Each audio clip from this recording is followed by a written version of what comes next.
ও ওরে মারে, মা ভেঙে দিল, মা ভেঙে দিল, চোদ না আমার গোটা ভেঙে দিল রে। ওই মা কি ব্যথা। শালা অকম্মা ঢেকি, দিনে 3 বার বসে বসে খেয়ে খেয়ে তোমার শরীরের রস বেড়ে গেছে। আজকে 100 টাকা দাও, কালকে 200 টাকা দাও, টাকাটা কি লোকের গান বেড়ে আনবো? শুয়ারের বাচ্চা সারাদিন গান্ডে মিন্ডে গিলবে, অকম্মা ঢেকি লেওরা বাচ্চা থেকে চৌবাচ্চা হয়ে গেল, এখনো বাপের টাকা গিলছে, লজ্জাও করে না। বেরো শালা লেওরা, 2 টাকা আয় করার ক্ষমতা নেই আর বড় বড় ফুটানির গল্প। হ্যাঁ ঠিক আছে বুড়ো, আমিও একবার নিজের পায়ে দাঁড়াই, তারপরে দেখবে এই ফুটো কি জিনিস।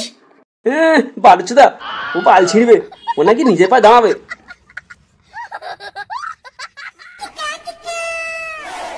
না এবার কি গরম রে, এ গাছতলায় বসে আছি তাও শান্তি নেই। শালা গরমের ঠাপে তো মনে হয় বিচিটা জ্বলে গেল। হ্যাঁ পল্টুদা, তুমি ঠিক বলেছো, এত গরম পড়েছে ঘরে টাকা যাচ্ছে না, আবার বাইরে এলেও সমস্যা। ভাবলাম গাছতলায় বসে থাকলে একটু আরাম পাবো। ও বাবা, মনে হচ্ছে গাড়ি থেকে উদ্দেশ্যটাই মেতেছে। শান্তির ছেলেগুলো যেরকম করে গাছ কাটা শুরু করেছে, 2 দিন পরে না মরুভূমিতে পরিণত হয়। আচ্ছা পল্টুদা, আমি বলছি কি, গ্রামের সবার কাছ থেকে চাঁদা নিয়ে যদি ক্লাব ঘরে একটা এসি বসানো যায় তাহলে কেমন হয়? হ্যাঁ এটা একটা ভালো কথা বলেছিস, কিন্তু এসি বসানোর জন্য কেউ চাঁদা দেবে?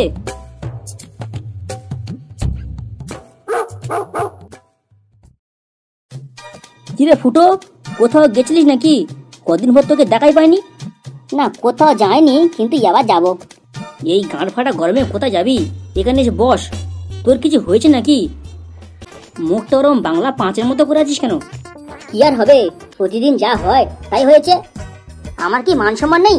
ওই বুড়োটা প্রতিদিন আমার ছেলের সামনে আমার গায়ে হাত দেবে। হ্যাঁ, এবার আমি ঠিক করে নিয়েছি, যতক্ষণ না নিজের পায়ে দাঁড়াবো আমি ওই বাড়িতে ফিরবো না। মা ফুটো, তুই কি বলছিস? তার মানে তো তোর তো আর ওই বাড়িতে কোনোদিনও ফেরা হবে না।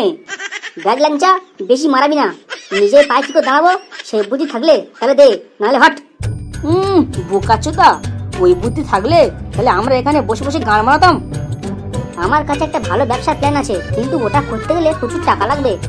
আরে কি ব্যবসা, আমাদেরকেও বল, যদি আমরা তোর কোনো সাহায্য করতে পারি। পল্টু, আমি ভাবছি একটা ক্যাটারিং এর ব্যবসা করবো। মানে বুঝতে পারছিস তো, মানে কোনো অনুষ্ঠান বাড়িতে বা ছাদ বাড়িতে হাঁড়ি করা বা ডেকচি ভাড়া দেওয়া বা খেতে দেওয়া, এইসব কাজ। হাঁড়ি করা, ভাড়ায় দেওয়া বা খেতে দেওয়া, ব্যাপারটা খারাপ না, কিন্তু এর জন্য তো অনেক টাকা লাগবে। তুই টাকাটা করতে কানবি? আর তাছাড়া হাঁড়ি করা, গামলা সব তো কিনতে হবে, আর কাজ পাওয়াটা মুখের কথা নয় তো। কেউ কি আমাদের কাজ দেবে? আরে পল্টু, তুই কাজ পাওয়ানোর চিন্তা করিস না, তার জন্য আমি আছি। তুই শুধু দেখ, টাকাটা করতে জোর করে যায়, আর আমার ব্যবসাটা যদি বড় হয়ে যায় তখন তোদেরও ঢেকে নেবো, চিন্তা করিস না। হ্যাঁ সবই তো বুঝতে পারছি, কিন্তু তুই দাঁড়া, আমার বাবার কাছে একবার চেয়ে দেখি যদি কোনো টাকা পাওয়া যায়।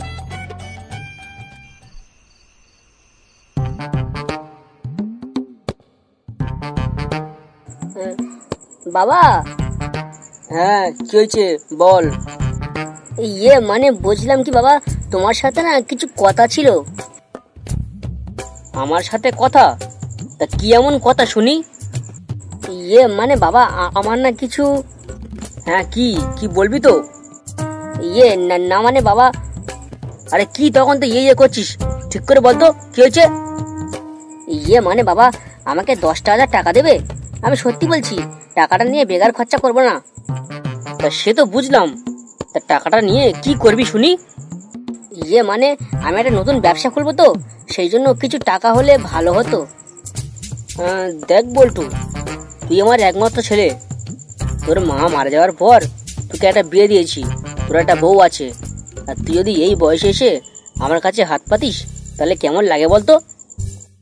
আসলে বাবা, আমরা সব বন্ধুরা মিলে একটা ব্যবসা খুলবো, তাই কিছু টাকা লাগবে। তা তোমার কাছে যদি টাকা না থাকে তাহলে দেওয়ার দরকার নেই। ব্যবসা করবি? কি ব্যবসা করবি ঠিক করেছিস?